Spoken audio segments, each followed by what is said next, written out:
ఓం శాంతి 13/9/2025 సాకార ఈశ్వరీయ మధుర మహావాక్యాలు. మధురమైన పిల్లలారా, అన్నిటికంటే ముందు ఆత్మనైనా నాపై ఏ తుప్పు అనగా మలినం ఏర్పడి ఉందో అది ఎలా తొలగాలి అని ఆలోచించండి. సూదిపై ఏర్పడినటువంటి తుప్పు ఉన్నంత వరకు అయస్కాంతం దానిని ఆకర్షించలేదు. ఆత్మ అనే సూది పైన ఏదైతే మలినం ఉంటుందో అంతవరకు బాబాను బాగా స్మృతి చెయ్యలేరు అంటున్నారు.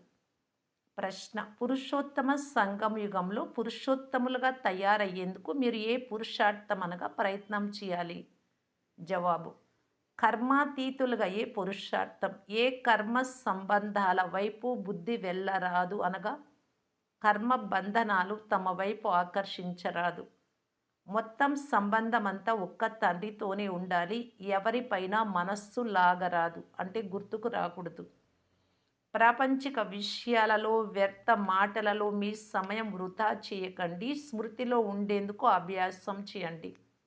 పాట: ప్రేయస్లారా మేల్కోండి. ఓం శాంతి. ఆత్మిక పిల్లలు శరీరం ద్వారా పాట విన్నారా? ఎందుకంటే తండ్రి ఇప్పుడు పిల్లలైన మిమ్ములను ఆత్మ అభిమానులుగా చేస్తున్నారు. మీకు ఆత్మిక జ్ఞానం కూడా లభిస్తోంది. ప్రపంచంలో ఆత్మను గురించిన సత్యమైన జ్ఞానం ఉన్నవారు ఒక్కరు కూడా లేరు. అటువంటప్పుడు పరమాత్మ జ్ఞానం ఎలా ఉంటుంది? ఇదా తండ్రి కూర్చొని అర్థం చేయిస్తారు. శరీరంలో ఉంటూనే అర్థం చేయించాలి. శరీరం లేకుండా ఆత్మ ఏమీ చేయలేదు. మనం ఎక్కడ నివసించే వారమో, ఎవరి పిల్లలమో ఆత్మలకు తెలుసు. ఇప్పుడు మీరు యథార్థంగా తెలుసుకున్నారు. అందరూ పాత్రధారులే. భిన్న భిన్న ధర్మాల ఆత్మలు ఎప్పుడు వస్తారో కూడా మీ బుద్ధిలో ఉంది. తండ్రి వివరంగా అర్థం చేయించరు, హోల్సేల్గా అర్థం చేయిస్తారనగా సత్యుగ ప్రారంభం నుండి కలియుగం చివరి వరకు సెకండ్లో అర్థం చేయించడం. అందులో మన పాత్ర ఎలా నిర్ణయింపబడిందో తెలుస్తుంది. ఇప్పుడు మీకు తండ్రి ఎవరో, ఈ డ్రామాలో వారి పాత్ర ఏమిటో కూడా తెలుసు. తండ్రి ఉన్నతోన్నతులు. వారు సర్వుల సద్గతి దాత, దుఃఖహర్త, సుఖకర్త అని కూడా మీకు తెలుసు. శివ జయంతిని గురించిన గాయనం ఉంది. శివ జయంతి అన్నింటికంటే ఉన్నతమైనది అని తప్పకుండా అంటారు. ముఖ్యంగా భారతదేశంలోనే శివ జయంతిని జరుపుకుంటారు. ఏ రాజ్యంలో ఏ ఉన్నత పురుషుల గత చరిత్ర బాగుంటుందో వారి స్టాంపులు కూడా తయారు చేస్తారు. ఇప్పుడు శివ జయంతిని కూడా జరుపుకుంటారు. అందరికంటే ఉన్నతమైన జయంతి ఎవరిదో అర్థం చేయించాలి. కనుక ఎవరి స్టాంపు తయారు చేయాలి? సాధు సత్పురుషులు, సిక్కులు, ముసల్మానులు, ఆంగ్లేయులు లేక ఎవరైనా మంచి వేదాంతులుగా ఉంటే వారి స్టాంపులు తయారు చేస్తూ ఉంటారు. ఉదాహరణకు రాణా ప్రతాప్ మొదలైన వారి స్టాంపులు కూడా తయారు చేస్తారు. వాస్తవానికి సర్వుల సద్గతి దాత అయిన తండ్రి స్టాంప్ ఉండాలి. ఈ సమయంలో తండ్రి రాకుంటే సద్గతి ఎలా జరుగుతుంది? ఎందుకంటే అందరూ రౌరవ నరకంలో మునకలు వేస్తున్నారు. అందరికంటే ఉన్నతమైన వారు శివబాబా, పతిత పావనులు. శివుడి మందిరాలు కూడా చాలా ఎత్తైన స్థలాలలో నిర్మిస్తారు. ఎందుకంటే వారు ఉన్నతులు కదా. తండ్రి స్వయంగా వచ్చి భారతదేశాన్ని స్వర్గానికి అధికారిగా చేస్తారు. వారు వచ్చినప్పుడు సద్గతి చేస్తారు కనుక తండ్రి స్మృతియే ఉండాలి. శివబాబా స్టాంపుని ఎలా తయారు చేయాలి? భక్తి మార్గంలో అయితే శివలింగాన్ని తయారు చేస్తారు. వారే అత్యంత ఉన్నతమైన ఆత్మ. ఉన్నతోన్నతమైన మందిరాలు కూడా శివుడివే అని అంగీకరిస్తారు. సోమనాథ మందిరము శివుడిదే కదా. భారత్ వాసులు కూడా తమో ప్రధానమైనందున శివుడు అంటే ఎవరో ఎవ్వరికీ తెలియదు. ఎవరిని పూజిస్తున్నారో వారి కర్తవ్యం ఏదో తెలియదు. రాణా ప్రతాప్ కూడా యుద్ధం చేశాడు. అదేమో హింస. ఈ సమయంలో అందరూ డబల్ అహింసకులుగా ఉండాలి, కానీ అందరూ డబల్ హింసకులుగా ఉన్నారు. వికారాల వశమై కామ ఖడ్గాన్ని జులిపించుట కూడా హింసయే. ఈ లక్ష్మీనారాయణులు డబల్ అహింసకులు. ఎప్పుడైతే మనుషులకు సంపూర్ణ జ్ఞానం ఉంటుందో అప్పుడు అర్థసహితంగా స్టాంపులను తయారు చేస్తారు. సత్యుగంలో లక్ష్మీనారాయణుల స్టాంపు మాత్రమే ఉంటుంది. శివబాబా జ్ఞానం అచ్చట ఉండదు. అందువలన అత్యంత ఉన్నతమైన లక్ష్మీనారాయణుల స్టాంపే ఉంటుంది. ఇప్పుడు కూడా భారతదేశానికి ఆ స్టాంప్ ఉండాలి. అత్యంత ఉన్నతమైన వారు త్రిమూర్తి శివ. ఆ స్టాంప్ అవినాశిగా ఉండాలి. ఎందుకంటే భారతదేశానికి వారు అవినాశి రాజ్య సింహాసనం ఇస్తారు. పరంపిత పరమాత్మయే భారతదేశాన్ని స్వర్గంగా తయారు చేస్తారు. మీలో కూడా బాబా మనల్ని స్వర్గానికి రాజులుగా చేస్తారు అని చాలామంది మర్చిపోతారు. ఈ విషయాలను మాయ మరపింపజేస్తుంది. తండ్రిని గురించి తెలియనందున భారతవాసులు ఎన్నో తప్పులు చేస్తూ వచ్చారు. శివబాబా ఏ కర్తవ్యం చేస్తారో ఎవ్వరికీ తెలియదు. శివ జయంతికి అర్థం కూడా తెలియదు. ఈ జ్ఞానము తండ్రి వద్ద తప్ప మరెవ్వరి వద్ద లేదు. ఇప్పుడు పిల్లలైనా మీకు తండ్రి తెలియజేస్తూ ఉన్నారు. మీరు ఇతరులపై కూడా దయ చూపండి. స్వయంపై కూడా మీరే దయ చూపుకోండి. టీచర్ చదివిస్తారు. ఈ టీచర్ కూడా దయ చూపుతారు కదా! నేను టీచర్‌ను అని వీరు కూడా చెప్తారు. మిమ్మలను చదివిస్తాను అని చెప్తున్నారు. వాస్తవానికి దీనిని పాఠశాల అని కూడా అనరాదు. ఇది చాలా పెద్ద విశ్వవిద్యాలయం. మిగిలినవన్నీ అసత్యమైన పేర్లే. ఆ కాలేజీలేవి కూడా పూర్తి విశ్వాన్ని చదివించదు. కనుక విశ్వవిద్యాలయము ఒక్క తండ్రిది మాత్రమే. మీరు విశ్వమంతటికి సద్గతినిస్తారు. వాస్తవానికి యూనివర్సిటీ ఇది ఒక్కటే. వీరి ద్వారానే అందరూ ముక్తి జీవన్ముక్తులకు వెళ్తారు అనగా శాంతి సుఖాలను ప్రాప్తి చేసుకుంటారు. యూనివర్స్ అంటే ఇదే కదా! అందుకే బాబా భయపడకండి అని చెప్తున్నారు. ఇది అర్థం చేయించాల్సిన విషయం. ఎమర్జెన్సీ సమయంలో ఎవ్వరు ఎవ్వరి మాట వినరు. ప్రజలపై ప్రజారాజ్యం జరుగుతూ ఉంటుంది. ఏ ఇతర ధర్మంలోనూ ప్రారంభం నుండే వారి రాజ్యం ఉండదు. వారు ధర్మస్థాపన చేసేందుకు వస్తారు. వారి సంఖ్య లక్షలలోకి వచ్చినప్పుడు వారి రాజ్యం ఉంటుంది. ఇక్కడ తండ్రి విశ్వమంతటికి రాజ్య స్థాపన చేస్తున్నారు. ఇది కూడా అర్థం చేయించాల్సిన విషయం. దైవీ రాజధాని పురుషోత్తమ సంగమ యుగంలో స్థాపన చేస్తున్నారు. బాబా అర్థం చేయించారు. కృష్ణుడు, నారాయణుడు, రాముడు మొదలైన వారి నల్లని చిత్రాలను కూడా చూపించి అర్థం చేయించండి. కృష్ణుణ్ణి శ్యామ్ సుందరుడు అని ఎందుకంటారు? సుందరంగా ఉండినవాడు నల్లగా ఎలా అవుతాడు? భారతదేశమే స్వర్గంగా ఉండేది. అదే ఇప్పుడు నరకంగా ఉంది. హెల్ అనగా నలుపు, హెవెన్ అనగా తెలుపు. రామరాజ్యాన్ని పగలు, రావణ రాజ్యాన్ని రాత్రి అని అంటారు. దేవతలను ఎందుకు నల్లగా చేశారో మీరు అర్థం చేయించగలరు. తండ్రి కూర్చొని అర్థం చేయిస్తూ ఉన్నారు. మీరు ఇప్పుడు పురుషోత్తమ సంగమ యుగంలో ఉన్నారు. వారు లేరు. మీరు ఇక్కడ కూర్చొని ఉన్నారు. వారు లేరు అంటే జ్ఞానం లేనటువంటి వారు. వారు కలియుగంలో ఉన్నారు. ఇక్కడ మీరు సంగమ యుగంలో పురుషోత్తములు అయ్యేందుకు పురుషార్థం చేస్తున్నారు. వికారి పతిత మానవులతో మీకు ఎలాంటి సంబంధమే లేదు. అయితే ఇప్పుడు ఇంకా కర్మాతీత అవస్థ రాలేదు. అందువలన కర్మ సంబంధాలతో కూడా మనస్సు లగ్నం అవుతుంది. కర్మాతీతులయ్యేందుకు స్మృతి యాత్ర చేయాలి. తండ్రి అర్థం చేయిస్తున్నారు. మీరు ఆత్మలు. మీకు పరమాత్మ తండ్రిపై ఎంత ప్రేమ ఉండాలి. ఓహో బాబా, మీరు మమ్ములను చదివిస్తున్నారు. ఈ ఉమంగం ఎవ్వరిలోనూ ఉండదు. మాయ క్షణ క్షణము దేహ అభిమానంలోకి తీసుకొస్తుంది. శివ్ బాబా ఆత్మలైన మనతో మాట్లాడుతున్నారు అని అర్థం చేసుకున్నారు కనుక ఆ ఖుషి, ఆకర్షణ ఉండాలి కదా! ఏ సూదిపై కొంచెం కూడా త్రుప్పు ఉండదో అది అయస్కాంతం ఎదుట ఉంచితే వెంటనే అతుక్కుంటుంది. కొంచెం త్రుప్పు ఉండినా అతుక్కోదు, ఆకర్షణ ఉండదు. ఎక్కడ త్రుప్పు ఉండదో అటువైపు నుండి అయస్కాంతం ఆకర్షిస్తుంది. పిల్లలు స్మృతి యాత్రలో ఉన్నప్పుడు పిల్లలలో ఆకర్షణ ఉంటుంది. త్రుప్పు ఉంటే అయస్కాంతం లాక్కోలేదు. బాబా పైన మనస్ఫూర్తిగా లగ్నం చేయలేరు. మీ సూది అనగా ఆత్మ పూర్తిగా పవిత్రమైనప్పుడు ఆకర్షణ కూడా ఉంటుంది అని అందరూ అర్థం చేసుకోగలరు. త్రుప్పు ఏర్పడి ఉన్నందున అంటే మలినాలు ఏర్పడి ఉన్నందున ఆకర్షణ ఉండదు. మీరు ఎక్కువగా స్మృతి చేస్తే మీ వికర్మలు భస్మం అవుతాయి. మళ్ళీ ఏదైనా పాపం చేస్తే 100 రెట్లు శిక్ష పడుతుంది. మళ్ళీ త్రుప్పు పడుతుంది. తర్వాత స్మృతి చెయ్యలేరు.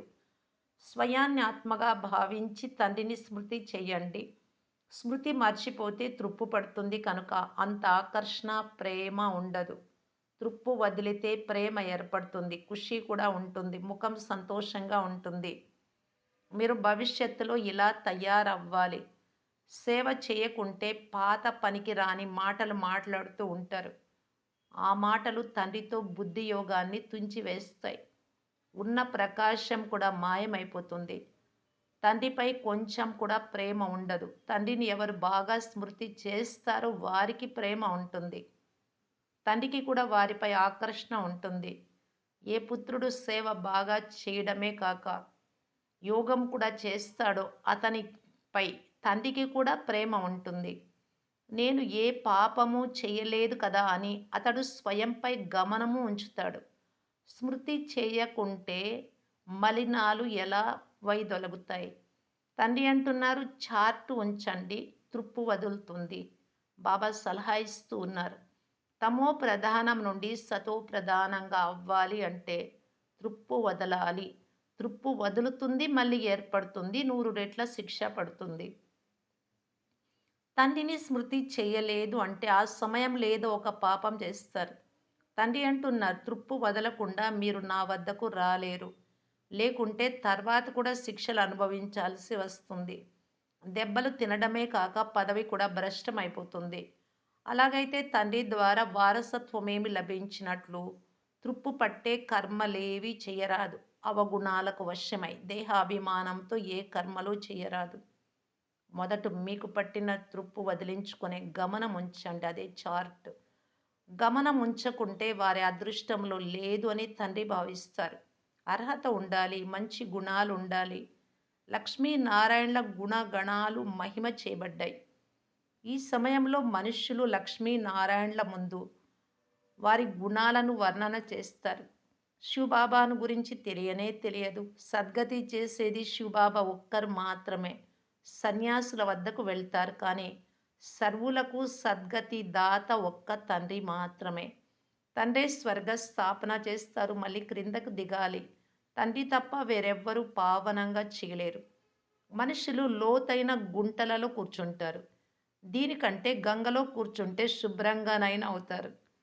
ఎందుకంటే పతిత పావని గంగా అని అంటారు కదా. మనుషులు శాంతిని కోరుకుంటారు. వారి పాత్ర పూర్తి అయినప్పుడు ఇంటికి వెళ్తారు. ఆత్మలైన మన ఇల్లు నిర్వాణధామం. ఇక్కడ శాంతి ఎలా వస్తుంది? తపస్సు చేస్తారు. వారు కూడా కర్మలు చేస్తారు కదా. కాకుంటే శాంతిగా కూర్చుంటారు. వారికి శివబాబా గురించి తెలియనే తెలియదు. అదంతా భక్తి మార్గం. ఒక్క పురుషోత్తమ సంగమ యుగంలో మాత్రమే తండ్రి వస్తారు. ఆత్మ స్వచ్ఛంగా ఈ ముక్తి జీవన్ముక్తిలోకి వెళ్ళిపోతుంది. ఎవరు శ్రమ చేస్తారో వారే రాజ్య పాలన చేస్తారు. శ్రమ చేయని వారు శిక్షలు అనుభవిస్తారు. ప్రారంభంలో శిక్షల సాక్షాత్కారం కూడా చేయించాను. మళ్ళీ చివరిలో కూడా సాక్షాత్కారం అవుతుంది. శ్రీమతమును అనుసరించినందున ఈ అనుసరించిన వారికి మంచి జరుగుతుంది. ఆ పదవులు కూడా సాక్షాత్కారం అవుతాయి. శ్రీమతాన్ని అనుసరించనందున ఈ గతి పట్టింది అని సాక్షాత్కారంలో చూస్తారు. పిల్లలు కళ్యాణకారులుగా అవ్వాలి. తండ్రి మరియు రచనల పరిచయమునివ్వాలి. సూదిని కిరోసిన్లో ఉంచితే త్రుప్పు ఎలా వదులుతుందో అలా తండ్రి స్మృతిలో ఉండుట వలన త్రుప్పు వదులుతుంది. అవగుణాలు తొలగుతాయి. లేకుంటే ఆ ప్రేమ, ఆకర్షణ తండ్రి పైన ఉండవు. బంధుమిత్రులు మొదలైన వారిపై ప్రేమ ఏర్పడి వారి వద్దకు వెళ్తూ వస్తూ ఉంటారు. త్రుప్పు తినిపోయే ఆ సాంగత్యం ఎక్కడా? ఈ సాంగత్యం ఎక్కడా? త్రుప్పు పట్టిన వస్తువు జతలో ఉండే వారికి కూడా త్రుప్పు అంటుతుంది. ఆ మైల తీసేసేందుకే తండ్రి వస్తారు. స్మృతి ద్వారానే పవిత్రంగా అవుతారు. అర్ధకల్పం నుండి చాలా తీవ్రంగా త్రుప్పు ఏర్పడి ఉంది. ఇప్పుడు అయస్కాంతమైన తండ్రి చెప్తున్నారు, నన్ను స్మృతి చేయండి. బుద్ధి యోగము నాతో ఎంతగా ఉంటుందో అంత త్రుప్పు వదిలిపోతుంది. నూతన ప్రపంచం తయారయ్యే తీరాలి.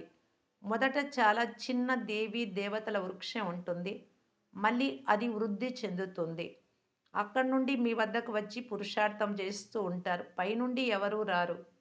ఇతర ధర్మాల వారు పైనుండి వస్తారు. ఇక్కడ మీ రాజధాని తయారవుతూ ఉంది. ఆధారమంతా చదువు పైన ఉంది.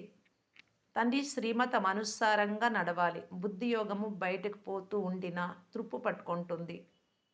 ఇక్కడికి వచ్చేది అన్ని లెక్కాచారాలు సమాప్తం చేసుకొని, జీవించి ఉన్నప్పుడే అన్ని సమాప్తం చేసుకునేందుకు వస్తారు. సన్యాసులు సన్యసించిన తర్వాత కూడా చాలా కాలం సంబంధీకుల స్మృతి గుర్తుకొస్తూ ఉంటుంది. ఇప్పుడు మీకు సత్యమైన సాంగత్యం లభించింది అని పిల్లలైనా మీకు తెలుసు. మనము మన తండ్రి స్మృతిలోనే ఉంటాం. బంధుమిత్రులు మొదలైన వారందరూ తెలుసు కదా! గృహస్థ వ్యవహారంలో ఉంటూ కర్మలాచరిస్తూ తండ్రిని స్మృతి చేస్తారు. పవిత్రంగా అవ్వాలి. ఇతరులకు కూడా నేర్పించాలి. అదృష్టం ఉంటే ఇందులో కొనసాగుతారు. బ్రాహ్మణ కులానికే చెందకపోతే దేవతా కులంలోకి ఎలా వస్తారు? చాలా సులభంగా పాయింట్లు ఇస్తారు. అవి ఎవరి బుద్ధిలోనైనా వెంటనే కూర్చుంటాయి. వినాశకాలంలో విపరీత బుద్ధి కలవారి చిత్రం కూడా స్పష్టంగా ఉంది. ఇప్పుడు ఆ చక్రవర్తి పదవి లేనే లేదు. దైవీ రాజ్యముండేది. అది స్వర్గమని పిలువబడేది. ఇప్పుడుండేది పంచాయతీ రాజ్యం. ఇలా అర్థం చేయించేందుకు ఆటంకమేదీ లేదు. కానీ త్రుప్పు వదిలి ఉంటే ఎవరికైనా బాణం తగులుతుంది. మొదటి త్రుప్పు వదిలించుకునేందుకు ప్రయత్నించాలి. మీ గుణగణాలు పరిశీలించుకోవాలి. రాత్రింబవళ్ళు మేమేం చేస్తున్నాం? వంటగదిలో వంట తయారు చేస్తూ, భోజనం చేస్తూ, రొట్టెలు కాలుస్తూ చేయగలిగినంత స్మృతి అంతా చేయాలి. తిరిగేందుకు వెళ్ళినా స్మృతిలో ఉండాలి. తండ్రికి అందరి స్థితులు తెలుసు కదా! ప్రాపంచిక మాటలు మాట్లాడితే త్రుప్పు ఇంకా ఎక్కువగా ఏర్పడుతుంది. పరచింతన విషయాలేవీ వినకండి. మంచిది. మధురాతి మధురమైన అపురూపమైన పిల్లలకు మాతాపిత బాప్దాదాల ప్రియ స్మృతులు మరియు గుడ్ మార్నింగ్. ఆత్మిక పిల్లలకు ఆత్మిక తండ్రి నమస్తే. ధారణ కొరకు ముఖ్య సారం. ఫస్ట్ పాయింట్, ఎలాగైతే తండ్రి మనలను టీచర్ రూపంలో చదివించి అందరిపై దయ చూపిస్తారో అలా మీరు మీపై మరియు ఇతరులపై కూడా దయ చూపించాలి. చదువు మరియు శ్రీమతంపై పూర్తి గమనం ఉంచాలి. మీ నడవడికను చక్కదిద్దుకోవాలి. సెకండ్ పాయింట్, పరస్పరంలో పనికిరాని పాత పరచింతన మాటలు మాట్లాడుకుంటూ తండ్రి నుండి బుద్ధి యోగాన్ని తుంచరాదు. పాపకర్మలేవీ చేయరాదు. స్మృతిలో ఉంటూ త్రుప్పు వదిలించుకోవాలి. వరదానం, దృఢత ద్వారా బంజరు భూమిలో కూడా ఫలాలు పండించే సఫలతా స్వరూప భవ. ఏ విషయంలో అయినా సఫలత అనగా విజయం పొందడానికి దృఢత మరియు స్నేహం యొక్క సమూహం కావాలి. ఈ దృఢత్వం అనేది బంజరు భూమిలో కూడా ఫలాలను పండిస్తుంది.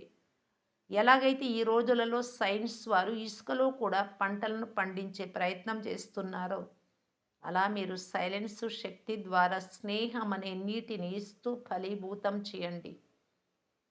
సైలెన్స్ శక్తి ఉండాలి, స్నేహం అనేది ఉండాలి అందరిపైన.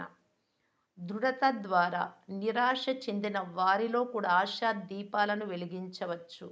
ఎందుకంటే ధైర్యం ద్వారా తండ్రి సహాయం లభిస్తుంది. స్లోగన్, స్వయాన్ని సదా ప్రభు యొక్క తాకట్టు వస్తువుగా భావించి నడుచుకుంటే అది బాబాది, నాది కాదు, నేను కాదు. ఇలాగా కర్మలో రుహానియత్ అనగా ఆత్మిక భావం వస్తుంది.